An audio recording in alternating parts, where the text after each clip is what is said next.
நீங்க நேரங்காலம்ங்கிறது பொதுவான நம்ம பாக்குறது கிடையாது. யமகண்டம், புலிகன், சரிங்களா, ராகு காலம், இது கிடையாது. உங்களுக்கு நேரம் நல்லா இருக்கா, அதை மெயினா பாருங்க. உங்களுக்கு நேரம் நல்லா இருக்கா, அத பாருங்க. உங்களுடைய நேரம் நீங்க தெரியாம நீங்க என்னதான் வந்து பாத்துங்க, ரொம்பங்க அதெல்லாம் பாக்குறேங்க, அது பாத்துங்க, நல்ல நேரம் பாத்துங்க, எல்லாம் பூஜை பண்ணி 10 பொருத்தம் பார்த்தங்க, 11 பொருத்தம் இருந்துச்சுங்க, ஸ்திரீ தீர்க்க பொருத்தம் முதற்கொண்டு பார்த்துட்டேங்க. அப்படி எல்லாம் பார்த்து இன்னைக்கு வாழ்க்கை நல்லா இருக்கான்னு பாத்தீங்கன்னா அவங்க எல்லாத்துக்குமே தெரியும். நான் சொல்ல வேண்டியதில்லை. நம்ம என்ன சொல்றேன்னா, நான் ஃபர்ஸ்டே சொல்லிட்டேன், இதுதான் பெஸ்ட் ஜோதிடம் நான் சொல்ல மாட்டேன். ஆனா இன்னைக்கு இருக்கிற அஸ்ட்ராலஜில இது பெஸ்ட். என்னால அதை ப்ரூவ் பண்ண முடியும். ப்ரூவ் பண்றதுக்காக நான் போய் யூடியூப்ல போய் கத்தணும்னு அவசியம் இல்லை. ஏன்னா எனக்கு கிட்டத்தட்ட 10,000 சப்ஸ்கிரைப் இருக்காங்க. அது ஆரம்பத்துல இருந்தே இருக்காங்க. எனக்கு அந்த அளவுக்கு கூட ஆரம்பத்துல எனக்கு இந்த அஸ்ட்ராலஜியோட நாலேஜ் இந்த அளவுக்கு இல்லை. ஆனா அன்னைக்கு நான் சொல்லும் பொழுது அது பெட்டரா இருந்ததுங்க. ஆனா இன்னைக்கு நம்ம பாக்குறத நான் என்னால சேலஞ்சே கட்ட முடியும். காரணம் என்னன்னா, அது வேர்ல்டு வைடா பாத்தீங்கன்னா நமக்கு தெரிஞ்ச அஸ்ட்ராலஜில நம்ம அஸ்ட்ராலஜி ரொம்ப பெட்டரா இருக்கும். அது நீங்க உணர்வு பூர்வமாக பார்க்கும்போது உங்களுக்கே தெரியும். பார்க்கும்போது, ஏன்னா நான் வந்து என்னைய கோயம்புத்தூர்ல கேட்டாங்க, சிங்கப்பூர்ல கேட்டாங்க, பெருநாயகமலத்துல கேட்டாங்க, மதுரையில கேட்டாங்கிற ஜாதகம் எடுக்க போறதில்ல. கண்டிப்பா நீங்க இங்க வந்திருக்கீங்க இல்லையா, உங்க ஜாதகத்தை தான் போடுவேன். கண்டிப்பா உங்களுக்கு பிராக்டிஸ் ஜாதகம் வந்தாலுமே உங்க ஜாதகம் தான் போடுவேன். வேற ஜாதகத்தை நான் போட மாட்டேன்.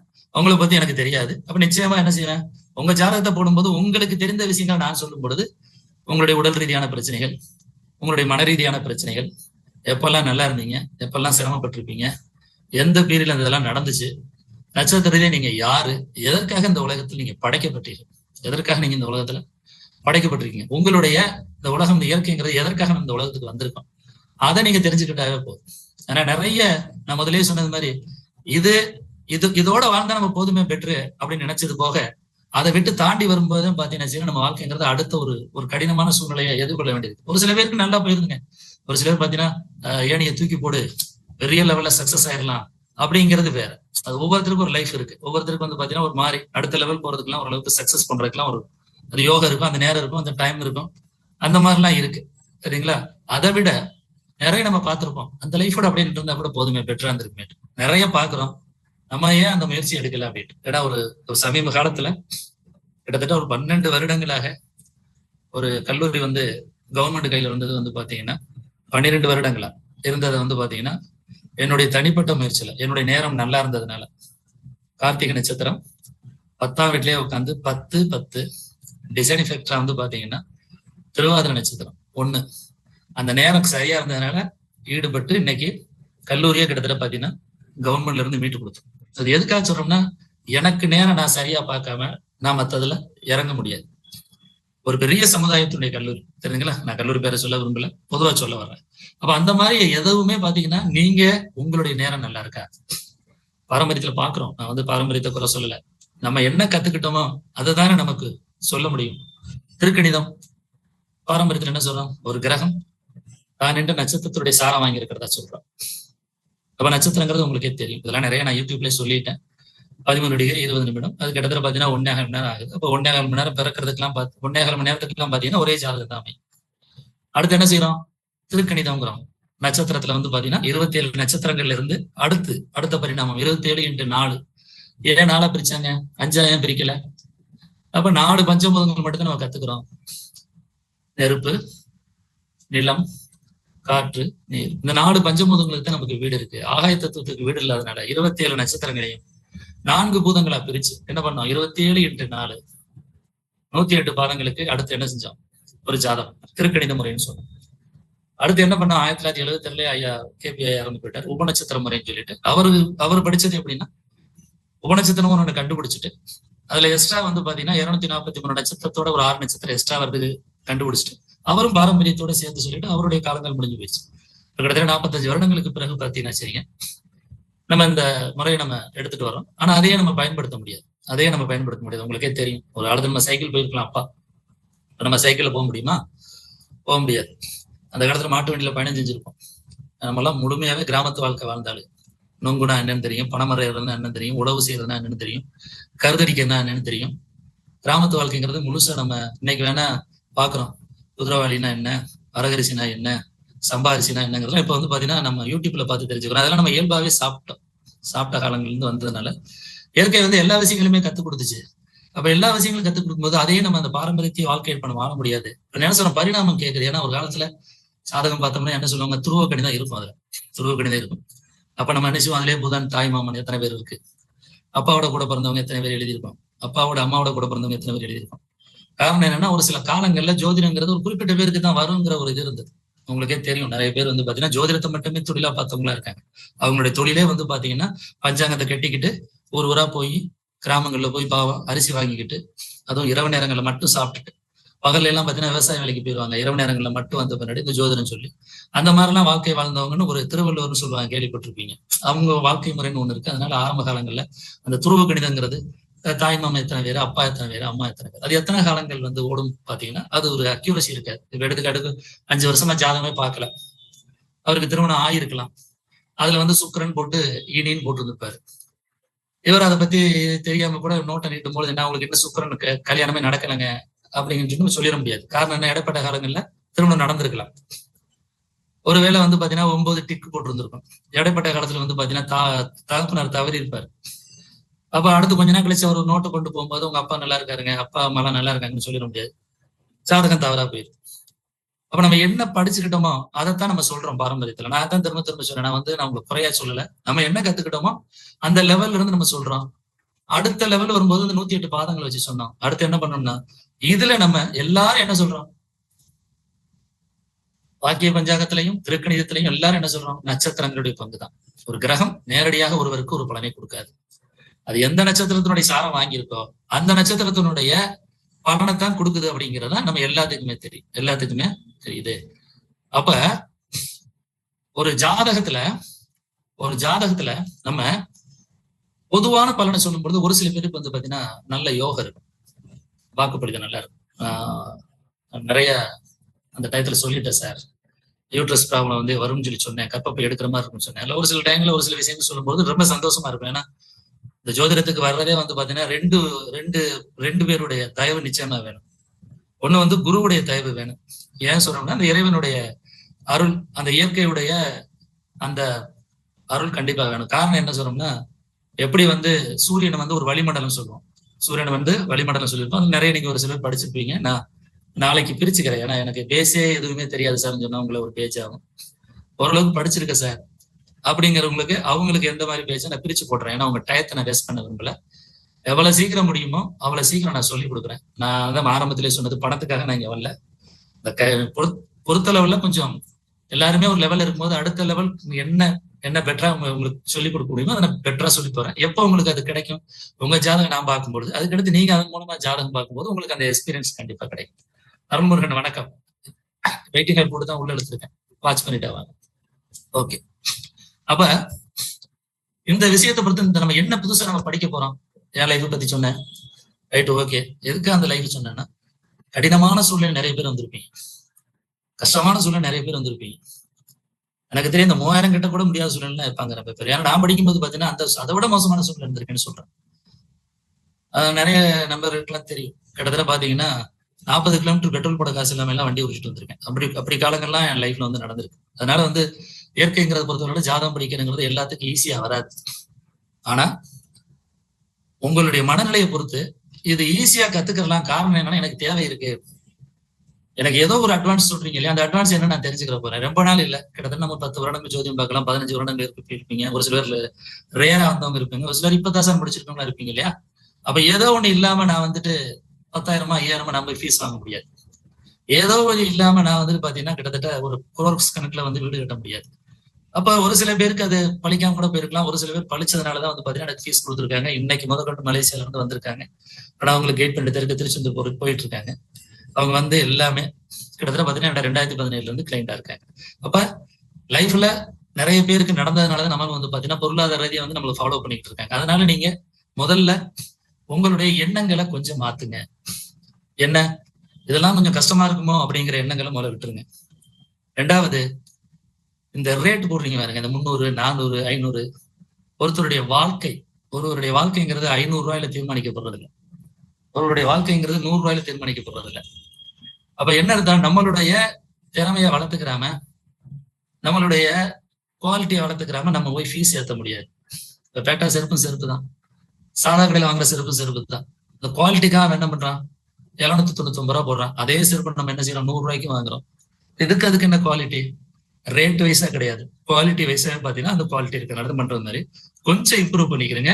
நான் இப்ப வரையும் என்ன சொன்னேன்னா, பாரம்பரியம் படிச்சதுனால அது தவறா சொல்லவில்லை. இந்த பாரம்பரியம் படிக்கும் போது அதையே வச்சு நீங்க இவ்வளவு தெளிவா பலன் சொல்லும் பொழுது இந்த மாதிரிலாம் மெட்டீரியல் இருந்தா எப்படி இருக்குங்கிறத யோசிச்சு பாருங்க. அதாவது நல்ல மெட்டீரியல், அதாவது ஒண்ணும் இல்ல, ஒரு நேரத்தை கூட சரி செய்யணும். ஒரு பிறந்த நேரங்கிறது என்ன பாக்குறோம், கட்டத்தை வச்சு பாக்குறோம். கட்டத்தை வச்சு பார்க்கும்போது என்ன தெரியும், தினசரி கட்டம் உங்களுக்கே தெரியும். காலையில ஒரு மாசத்துல இருந்து சூரிய உதயங்கிறது காலையில ஆரம்பிக்கும். அப்ப காலையில ஆரம்பிக்கும் போது அந்த மார்கழி மாசங்கிறபோது உங்களுக்கே தெரியும். இப்ப வந்துட்டு துலாம் தனுசுல இருந்து ஆரம்பிக்குதுன்னு வச்சுக்கிறீங்க. காலையில சூரியனுடைய அந்த ஆரம்பிக்கும் போது தினசரி 2 மணி நேரம், தினசரி 2 மணி நேரத்துக்கு வந்து பாத்தீங்கன்னா சனி மாறாது, ராகு கேது மாறாது, குரு மாறாது. இதெல்லாம் வந்து வருடக்கோள்கள். அதே மாதிரி மாதக்கோள்கள் எடுத்துட்டா கூட உங்களுக்கு சந்திரனை தவிர மத்தெல்லாம் பாத்தீங்கன்னா கிட்டத்தட்ட 1 மாசத்துக்கு இருக்கும். செவ்வாயோ புதனோ சூரியனோ பாத்தீங்கன்னா, சுக்கிரனோ 1 மாசம் இருக்கும். அப்ப நம்ம என்ன செய்யறோம், தினசரி 2 மணி நேரத்துக்கு லக்கணம் வரும்போது என்ன செய்யறோம், உங்களுடைய திறமை. நீங்க ஒருத்தர் உண்மையிலே பாரம்பரியத்துல சொல்லி அவர் அந்த ஏரியால ஃபேமஸா இருக்காருன்னா எனக்கு உண்மையில ரொம்ப சந்தோஷம். காரணம் என்னன்னா, இது உங்களுடைய டேலண்ட், உங்களுடைய திறமை. காரணம் என்ன, பெரிய லெவல்ல மெட்டீரியல் இல்ல. அந்த காலத்துல அறிக்கை நைட்லவே நான் படிச்சேன் அப்படிங்கிறதுக்கும் இப்ப வந்து இன்டர்நெட்ல உட்காந்து படிக்கிறதுக்கும் டிஃபரெண்ட் இருக்கு இல்லையா. எங்க அப்பா சொல்லுவாரு, வாத்தியார் எங்க அப்பா, 13 கிலோமீட்டர் நடந்தே போய் படிச்சுட்டு வந்திருக்கப்பா. ஏன்னா அங்கே ஸ்கூல் இல்ல. இப்ப நம்மளுடைய வாழ்க்கை எப்படி இருக்கு, என்னுடைய பிள்ளை வாழ்க்கை எப்படி இருக்கு பாருங்க. ஏன்னா அந்த அளவுக்கு வந்து பாத்தீங்கன்னா நிறைய மெட்டீரியல் வந்துருச்சு. அஸ்ட்ராலஜின்னு பாத்தீங்கன்னா நிறைய வந்து பாத்தீங்கன்னா வளர்ச்சி வந்துருச்சு. அப்ப வளர்ச்சி வரும்போது நம்ம என்ன சொல்றோம், ஏன் நம்ம அதை பயன்படுத்தக்கூடாது, வளர்ச்சி வரும்போது ஏன் நம்ம அதை பயன்படுத்தக்கூடாது. அப்ப பயன்படுத்தக்கூடாதுன்னு ஏன் சொல்றேன், அப்ப இருந்த மெட்டீரியல் வேற, இப்ப இருந்த மெட்டீரியல் வேற. அப்ப ஏன் நீங்க பயன்படுத்தக்கூடாது. பாரம்பரியத்திலேயே நீங்க இவ்வளவு தூரம் சக்சஸ்ஃபுல்லா பண்ணும் பொழுது, பாரம்பரியத்திலே இவ்வளவு தூரம் சக்சஸ்ஃபுல்லா பண்ணும் பொழுது, திருக்கணிதத்திலே இவ்வளவு தூரம் சக்சஸ்ஃபுல்லா பண்ணும் பொழுது, கேபியிலேயே நீங்க இவ்வளவு தூரம் சக்சஸ் பண்ணும் பொழுது, கேபியுடைய அடுத்த பரிணாமம் ஏன் போட்டேன்னா, நீங்க எல்லாமே பாத்தீங்கன்னா கடைசியில நட்சத்திரங்கள் ரீதியா தான் நீங்க பலன் சொல்லுவீங்க. நட்சத்திரங்கள் ரீதியா தான் பலன் சொல்லுவீங்க. அப்ப நட்சத்திரங்கள் பொறுத்து என்ன சொல்றோம், இப்ப என்னுடைய கேபி முறையில என்னுடைய ஜாதகம் போட்டா, என்னுடைய ஜாதகத்துல 1ஆம் வீட்டுல புதன் இருக்கு. அது 1, 5, 11 பாவங்களை தொடர்பு கொள்ளுது, பிளஸ்ல இருக்கு. அடுத்து என்ன சொல்றோம், அது நின்ற நட்சத்திரம் சுக்கிரன் 2, 7 தொடர்பு கொள்ளுது. அது நின்ற உபநட்சத்திரம் என்ன சொல்றோம், சனி 2, 10, 11 தொடர்பு கொள்ளுதுங்கிறது. இது பொதுவான பலன்.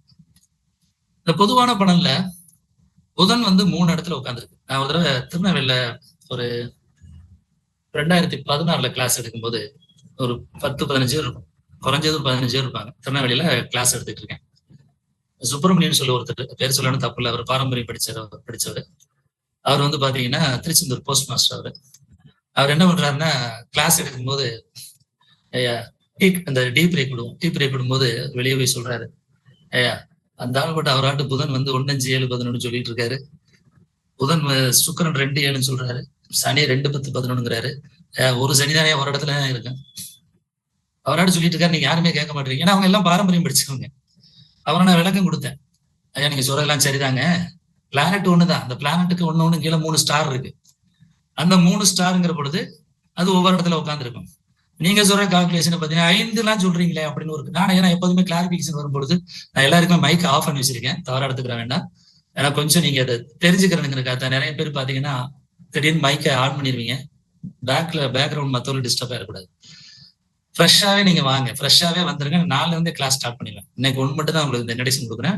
நாளைக்கு வந்து கிளாஸ், நாளைக்கு வந்தவனே கிளாஸ் ஸ்டார்ட் பண்ணிடுறேன். நீங்க டயத்தை நான் வேஸ்ட் பண்ண மாட்டேன். ஏன்னா ஒவ்வொருத்தருக்கும் 2 மணி நேரங்கிறது ரொம்ப ரொம்ப முக்கியமான நேரம். இப்ப கிட்டத்தட்ட 22 பேர் வந்திருக்கீங்க. அப்ப எனக்கு 44 மணி நேரம் வந்து நான் உங்களுக்கு சேவ் பண்ணி கொடுக்கணும். 2 மணி நேரங்கிற பொழுது புரியுதுங்களா. இப்ப 44 மணி நேரங்கிறது நான் உங்களுக்கு கொடுக்கும்போது உருப்படியான விஷயங்களா இருக்கணும். அதனால இன்னைக்கு மட்டும் ஏன் சொல்றேன்னா, எதற்காக உள்ள வரணும், ஏன் தயங்குறீங்க. நான் எப்படி இருந்தேன், நான் வந்து நான் சொல்ற மாதிரி வடிவில் சொல்ற மாதிரி நாடரோடிதான் நான் வந்து என்னை பெருமையா சொல்ல விரும்பல. நான் ஹை லெவல் குடும்பம் தான் இல்லைன்னு சொல்லல. ஆனா என்னுடைய வாழ்க்கை முறை அது அமையல. 1975 சின்ன வயசுல கொண்டு சாப்பாட்டுக்கு ஏங்கிட்டு இருக்கும்போது பாத்தீங்கன்னா திருவரங்கத்துல போய் படிச்சேன், சேகர் ஹையர் செகண்டரி ஸ்கூல். உங்களுக்கே தெரியும், அப்பெல்லாம் ஆர்பனைஸ். அந்த சாப்பாடுக்கு நாங்க என்னன்னு வச்சிருப்போம், பேர் இல்லா குழம்பு வச்சிருப்போம். அதாவது வாழ்க்கையில பாருங்க, 6வது படிக்கும் போதே ஹாஸ்டல் வாழ்க்கை, சாப்பாடுதான் என்னன்னு தெரியாது, சாப்பாடுதான் ருசினா என்னன்னு தெரியாதுங்க. அப்படிப்பட்ட வாழ்க்கை அப்படியே தான் வாழ்ந்தோம். வாழ்க்கை பூராவே கஷ்டம். ஏன் சொல்றோம்னா இன்னைக்கு நல்லா இருக்குன்னா இயற்கை எப்போதுமே ஒரே மாதிரி சோதிக்காது. ஒவ்வொரு ஜாதகத்திலையும் அந்த நட்சத்திரம்னு ஒண்ணு இருக்கும். அந்த நட்சத்திரத்துடைய பங்கு உங்களை வந்து அருமையா கொண்டுடுப்போம். உங்களை வந்து பாத்தீங்கன்னா நட்சத்திரங்கள் தான் இயக்குது. கிரகங்களை நம்ம எதுக்காக எடுத்துக்கிறோம்னா ஒரு ஒரு விஷயத்துல வந்து பாத்தீங்கன்னா நமக்கு கொஞ்சம் அடுத்த ஃபேவரா எடுத்துக்கிறது, அவ்வளவுதான். இந்த புதன் என்ன சொல்றோம், எளிதில் உணர்ச்சி வசப்படக்கூடியவர், சமயோஜித புத்தி, கோபம் பயங்கரமா வரும், டென்ஷன் ஆயிடுவாரு, அறிவாளி, கல்விக்கு காரணம், நிறைய சொல்லுவீங்க நீங்க. கிறிஸ்தவர் மாத்துவான் அப்படிலாம் நிறைய சொல்லுவோம். அப்ப நம்ம என்ன படிக்க வர்றீங்க, புதன் தான். ஆனா ஆயிலியத்தினுடைய தன்மை என்ன, ரேவதியுடைய தன்மை என்ன, கேட்டனுடைய தன்மைங்கிறது பிரிச்சு சொல்றோம். பிரிச்சு சொன்னா மட்டும் போதுமா? அது யாரோட எல்லாம் மிங்கில் ஆகிறாங்க. ஒரு குடியாரன் ஒரு நல்லவனோட சேர்றான், ரெண்டு நடக்கலாம். ஒண்ணு குடியாரனை நல்லவன் திருத்தி கொண்டாடலாம், இதை நல்ல பாவங்களை தொடர்பு கொண்டான். ஒருவேளை இந்த நல்லவன் அவனோட சேர்ந்து குடிகாரராகலாம். புரியுதுங்களா? அப்ப ஜாதகத்தை பொறுத்தளவுல ஒரு நட்சத்திரங்கிறது யாரோட சேருது. எதுக்கு நம்ம வந்துட்டு மிக்சிங்னு ஒண்ணு கொடுக்குறோம், எல்லாத்துலயுமே ஏன் மிக்சிங் ஒண்ணு கொடுக்குறோம்? வெறும் ஒரு கலர் இருக்கும், அந்த கலர் பார்த்தீங்கன்னா சரி, நீங்க அந்த கலரை மேட்ச் பண்றதுக்கு நினைச்சாங்கன்னா மிக்சிங் கொடுப்பாங்க. இதே கலர் நீங்க அப்படியே கொடுக்க மாட்டீங்க. ஆசியன் பெயிண்ட் கடையில போய் நீங்க பெயிண்ட் வாங்க அப்படின்னா என்ன வச்சு கொடுப்போம் சொல்லுவாங்கன்னா, அவன் ஒரு மிக்சிங் பண்ணுவான், மிக்ஸ் பண்ணி தான் அந்த கலர் எடுத்து கொடுப்பான். அது மாதிரிதான் இங்க பிளானட்டை பொறுத்தவரை என்னன்னா, ஸ்டார் ரீதியா யாரோட எல்லாம் சேர்றாங்க, அது ரொம்ப முக்கியம். யாரோட எல்லாம் சேர்றாங்க. அப்ப நீங்க ஒரு விஷயத்த எப்படி நம்ம பலன் சொல்லணும் அப்படிங்கிற பொழுது அதுக்கு ருசி கொடுக்கணும். ரெண்டாம் அவங்க பணம் தான், ரைட், ஓகே, அது படிக்கிறதுக்கு அவ்வளவு தூரம் வந்து கஷ்டப்பட்டு இருக்கோம். 4ஆம் பாவம் வீடுங்க, அதுக்காக இங்க வந்திருக்கோம். 6ஆம் பாவம் வேலைங்க, கடனுங்க, இதுக்காக வந்திருக்கோம். ஒரு வேலை என்பது ஒரு பிளானட் ரீதியாக சொல்லும் பொழுது எப்படி சொல்லணும், அதையே நட்சத்திர ரீதியாக சொல்லும் போது எப்படி சொல்லணும். ஒரு பிளானட்டை ஒரு 6ஆம் வீட்டுல கேது இருக்கு. அப்ப கேதுங்கிறது என்ன சொல்லுவோம், பாரம்பரியம்னு சொல்லி கேதுனாவே கெட்டது அப்படிம்பீங்க. என் வாழ்க்கையில வந்து என் வாழ்க்கையவே மாற்றி போட்டது சனிதான். சனிதான் என்னுடைய ஜாதகத்துல நல்ல பிளானட், சனிதான் எனக்கு நல்ல பிளானட். காரணம் என்னன்னா, எதுக்கு அதை வந்து ஸ்பெசிபிக்கா சொல்றேன்னா, இந்த சனி பயிற்சி மட்டும் பாத்தீங்கன்னா சரிங்க, நான் போடும்பொழுது கிட்டத்தட்ட இதுவரையும் 1.5 லட்சம் பேருக்கு மேல பாத்துருக்காங்க. 10,000 சப்ஸ்கிரைபர் மேக்சிமம் அந்த சனி பயிற்சி கருத்தும் கிடைச்சது. இன்னும் ஒண்ணு, என் ஜாதகத்துல சனி நல்லா இருந்ததுனால நான் சனியை ஃபோக்கஸ் பண்ணி நான் நிறைய தனியாவே போட்டேன். ஏன்னா எல்லா பிளானட்டுக்கும் நான் வந்து யூடியூப்ல போட்டிருக்க மாட்டேன், சனிக்கு மட்டும் பாத்தீங்கன்னா யூடியூப்ல போட்டிருக்கேன். மற்ற பிளானட் எதுவுமே பாத்தீங்கன்னா கிளாஸ் ஸ்டூடெண்ட் மட்டும் தான் கொடுத்துருப்பேன். சூரியனா இருக்கட்டும், சந்திரனா இருக்கட்டும், செவ்வாய் இருக்கட்டும், அதே மாதிரி 12 பாவங்களுக்கும் பாத்தீங்கன்னா சரிங்க, அது கிளாஸ் ஸ்டூடெண்ட் மட்டும் தான் கொடுத்துருப்பேன். மற்றபடி ஜென்ரலா நிறைய போட்டிருக்கேன் யூடியூப்ல. ஆனா பொதுவா வந்து அடுத்து இந்த குரூப் பயிற்சி வரப்போனா எப்படி பேசுவாங்க, ராகு எதுனா எப்படி இருக்குங்க அப்படிங்கிறது பேசுறது, தினசரி பலன் எப்படி பாக்குறதெல்லாம் பேசுறதெல்லாம் அது பொதுவான பலன்கிறதுக்கான ஒரு சில விளக்கம் கொடுத்துருப்பேன். ஆனா ஜாதக ரீதியாக நம்ம வந்து ஒரு ஸ்டார் ரீதியாக நீங்க வந்துட்டு பலன் சொல்லணும். இப்ப கேதுதான் ரைட்டுங்கிற பொழுது அந்த கேதுடைய நட்சத்திரம் மூலத்தினுடைய தன்மை என்ன, ஒரு 6ஆம் வீட்டுல உட்காந்து அஸ்வின் நட்சத்திரமா இருந்தா அவனுடைய நாலேஜ் எப்படி இருக்கும், அதே மகமா இருந்தா அவனுடைய நாலேஜ் எப்படி இருக்கும். எல்லாத்துக்குமே நான் என்ன சொல்றேன்னா, நட்சத்திரத்தை மட்டும் வச்சு சொல்றதுன்னா, நட்சத்திரம் வந்து பாவங்களை தொடர்பு வச்சுதான் சொல்ல முடியும். ஏன்னா நான் வந்து கிளாஸ்ல சொல்றதுனால சார் அஸ்வினா அப்படியே அஸ்வினுடைய பலன் அப்படியே சொல்லிட்டேன் சார், புத்திசாலி, சரஸ்வதி வந்து தேவதையா வருது சார், பொதுவாக பார்த்தீங்கன்னா மைனூட்டா வந்து பார்த்தீங்கன்னா எந்த விஷயம் தெரிஞ்சுக்கணும்னு நினைப்பாங்க, பக்கா பிரில்லியன்ட் சார் அப்படின்னு உடனே சொல்லிட முடியாது. ஏன், யாரோட சேர்றான், எந்த ஸ்டாரோட சேருது, எந்த சப் ஸ்டாரோட சேருது, அதெல்லாம் பார்க்க வேண்டியிருக்கு. சரி பார்த்துட்டோமா முடிஞ்சு போச்சா, இல்ல, மறுபடியும் மறைமுகமாக பார்க்க வேண்டியிருக்கு, எல்லாம் பார்த்துட்டு தான் ஒரு ஸ்டாரையும் நம்ம டிசைட் பண்ண வேண்டியிருக்கு. அப்ப நம்ம லைஃப்ல நீங்க பிறப்பு நட்சத்திரம் மட்டும்தான் பாக்குறீங்க. பிறப்பு நட்சத்திரங்கிறது பாக்குறது சுத்தமா வந்து பாத்தீங்கன்னா, பிறப்பு நட்சத்திரம் பார்க்கணும், நான் இல்லைன்னு சொல்லல. ஆனா பிறப்பு நட்சத்திரம் மட்டும் பாக்குறதுனால ஒருவருடைய பலன் முழுமை அடையாது. சரி லக்ன நட்சத்திரம் மட்டும் பார்த்தா போதுமானா, அதுவும் பலன் முழுமை அடையாது. உங்க லைஃப்ல 243 நட்சத்திரம் வேலை செய்யும். 243 விதமாக இந்த 27 நட்சத்திரம் வேலை செய்யும் உங்க லைஃப்ல. இதுக்கே நம்ம காலண்டர் காமிச்சேன் உங்களுக்கு. இன்னைக்கே பாருங்க என்ன ஓடிட்டு இருக்கு. இன்னைக்கு ஓடிட்டு இருக்க நட்சத்திரம் எந்த மாதிரி பலனை கொடுக்குதுன்னு பாருங்க. ஒரு எடுத்துக்காட்டுக்கு ஒரு நட்சத்திரத்துல இன்னைக்கு ஒரு ஸ்டார் வந்துருச்சுன்னா நம்ம என்ன நினைக்கிறோம், இன்னைக்கு ஃபுல்லாவே இந்த ஸ்டார் நினைக்கிறோம். ஆனா என்ன, அந்த ஸ்டாரினுடைய பலன் நமக்கு தெரியாது. இன்னைக்கு விசாகம் ஓடுதுன்னா என்ன சொல்லுவீங்க, விசாகத்தினுடைய பலன் யாருக்கு தெரியும் சொல்லுங்க. விசாகம்னா என்ன சொல்லுவீங்க, பிறப்பு நட்சத்திரம் இருந்தா சார் நானும் விசாக நட்சத்திரம் தான் சார். நீங்க எத்தனை பேருக்கு இந்த விசாக நட்சத்திரம் என்ன கொடுக்கும்னு தெரியும். அது உங்களுக்கு எந்த 12 பாவங்கள் எந்த பாவத்தை தொடர்பு கொண்டு இருக்கு, 1 தொடர்பு கொள்ளுதா, 2 தொடர்பு கொள்ளுதா, 3 தொடர்பு கொள்ளுதா, அப்ப கண்டுபிடிக்கிறதுக்கு மெத்தட் இல்ல, சொல்லி கொடுக்கல. அப்ப சொல்லி கொடுக்கறதுனால நமக்கு தெரியாத ஒழிய, சார் சொல்லி கொடுத்தா என்ன சார் கத்துக்கிறவ மாட்டோம், அப்படித்தான் எல்லாரும் மனநிலையும் இருக்கு. ஒரு காலத்துல அவங்கள்ட்ட வந்து கேட்டேன், 1,00,000 நீங்க பதில் சொன்னீங்க சார். 1,00,000 நான் எப்படி சார் மாசம் கிட்டத்தட்ட நான் ஃபாரின் லெவலில் வந்தது கூட என்ன மாத சம்பளமே கிட்டத்தட்ட 10,000 மிச்சப்படுத்தி நான் வீட்டுக்கு அனுப்புறது ஃபுல்லா உங்களுக்கு ஃபீஸா எப்படி சார் கொடுக்கும் அப்படின்ற மாதிரி காலகட்டங்கள் இருந்துச்சு. இப்போ நம்ம என்ன சொல்றோம்னா கத்துக்குறங்க, ஈஸியா சொல்லி தர்றோம் அப்படிங்கிற கத்தை நம்ம என்ன சொல்றோம், பரவாயில்லைங்க அன்றாட செலவு மாதிரி கூட பரவாயில்லைங்க செலவழிச்சுட்டு போங்க அப்படின்னு தான் சொல்ல வரோம். இப்ப ஜாதகத்தை பொறுத்து என்ன சொல்றோம், 243 நட்சத்திரம் வேலை செய்யும். அப்ப உங்க ஜாதகத்துல இந்த 27 நட்சத்திரம் எப்படி வேலை செய்யும்? இந்த 27 நட்சத்திரம் நமக்கு என்ன பலனை கொடுக்கும்? பிறப்பு நட்சத்திரம் பாக்குறோம், லக்ன நட்சத்திரம் பாக்குறோம், அந்த 2 மட்டும் தான் நமக்கு வந்து பலன் கொடுக்குமான்னு பாத்தீங்கன்னா கொடுக்காது. இன்னைக்கு விசாகம்னா என்ன செய்யணும், அதை 9ஆ பிரிக்கிறோம். உங்களுக்கே தெரியும், 27 × 9 243 நட்சத்திரங்கள் நீங்க தெரிஞ்சிருக்க வேண்டியிருக்கு. அன்றாட நடக்கக்கூடிய நிகழ்வுகள்ல கோள்களுடைய சாரம் தான் சொல்லியிருக்காங்க. எங்கேயாவது சந்திரன் சாரம் போட்டிருக்காங்களா? விதியை மதியால் வெல்லலாம் சொல்லியிருக்காங்க. சந்திரன் சூரியன் கொடுத்த விதியை மதியால் வெல்லலாம் சொல்லியிருக்காங்க. ஆனாலும் என்ன சொல்றோம், கோள்களுடைய சாரம் எத்தனை பேர் பார்க்கறோம்? கோள்களுடைய சாரம் எத்தனை பேர் பார்க்கறோம்? எல்லா பிளானட்டும் நகர்ந்துகிட்டே தான் இருக்கு. இந்த அன்னைக்கு பாத்தீங்கன்னா சனி வந்து பாத்தீங்கன்னா மிருகசீரிடத்துல ஓடிக்கிட்டு இருந்துச்சு. அதாவது சதயத்துல ஆரம்பிச்சு சதயம் பூரட்டாதி, சதயம் உத்திரட்டாதி, சதயம் ரேவதி, சதயம் அஸ்வினி, சதயம் பரணி, சதயம் கார்த்திகை, சதயம் ரோஹிணி, சதயம் மிருகசீரிடம். அப்ப எவ்வளவு மாசம் ஓடி இருக்கு பாருங்க. சனிக்கு மட்டும்தான் நீங்க 7.5 சனி கண்ட சனி சொல்றீங்கன்னா அது கிட்டத்தட்ட ஒரு ஸ்டார்லயே கிட்டத்தட்ட பாத்தீங்கன்னா கிட்டத்தட்ட 8 to 9 மாசம் டிராவல் பண்ணும். ஒருவேளை உங்க ஜாதகத்துல, என்னுடைய ஜாதகத்துல சதயம் கெட்டு போச்சு, சனி வந்து பாத்தீங்கன்னா கிட்டத்தட்ட நேத்து ஈவினிங் வரையும் பாத்தீங்கன்னா சதயத்துலதான் போயிட்டு இருந்தாரு. இந்த சதயத்துல இந்த போகும் பொழுது எனக்கு சனி வந்து பாத்தீங்கன்னா கடுமையான கஷ்டங்களை கொடுத்தாரு. ஆனா என்ன, நான் ஜாதகம் தெரிஞ்சதுனால அந்த சதயம் வர்ற காலங்கள்லாம் பாத்தீங்கன்னா தப்பிச்சு வந்தேன். இந்த சனியுடைய நட்சத்திரமாகிய எந்த நட்சத்திரம் வந்து இதோட தொடர்பு கொள்ளுதோ, அதாவது அந்த சதயத்தை தொடர்பு கொள்ளுதோ, அது வர்ற காலங்களையும் நான் என்ன பண்ணேன்னா சரி கவனமா ஹேண்டில் பண்ண ஆரம்பிச்சேன். காரணம் என்ன, அதிபதியே எதுல போயிட்டு இருக்காரு, சதயத்துல போயிட்டு இருக்காரு. எனக்கு சதயம் 6ஆம் வீட்டுல உட்காந்து தொடர்பு ரீதியாக 12. நான் கூட முதல்ல சொன்னாலே அது வீடா கூட கட்டணுங்கன்னு சொன்னாலே அதே மாதிரி இந்த தடவை பாத்தீங்கன்னா சரிங்க கிட்டத்தட்ட வம்பு வழக்கு மறுபடியும் போலீஸ் ஸ்டேஷன் வரையும் போயிட்டு வந்துருச்சு. அந்த ராகு அந்த வேலையை பார்க்கும். ஏன்னா கேது தசையில ராகு புத்தி ஓடிட்டு இருக்கு. இது தெரிஞ்சு நான் செய்கிற வேலை. இதுக்கு முன்னாடி என்னெல்லாம் பாத்தீங்கன்னா தெரியாம நம்ம மாட்டிக்கிட்டது. எனக்கு இது தெரியாது அப்படிங்கிறது. இன்னைக்கு என்ன நடக்கும் அப்படிங்கிறது இப்ப எனக்கு தெரியும். இது தெரிஞ்சு அடி வாங்குறது, அது வந்து தெரியாம அடி வாங்குறது.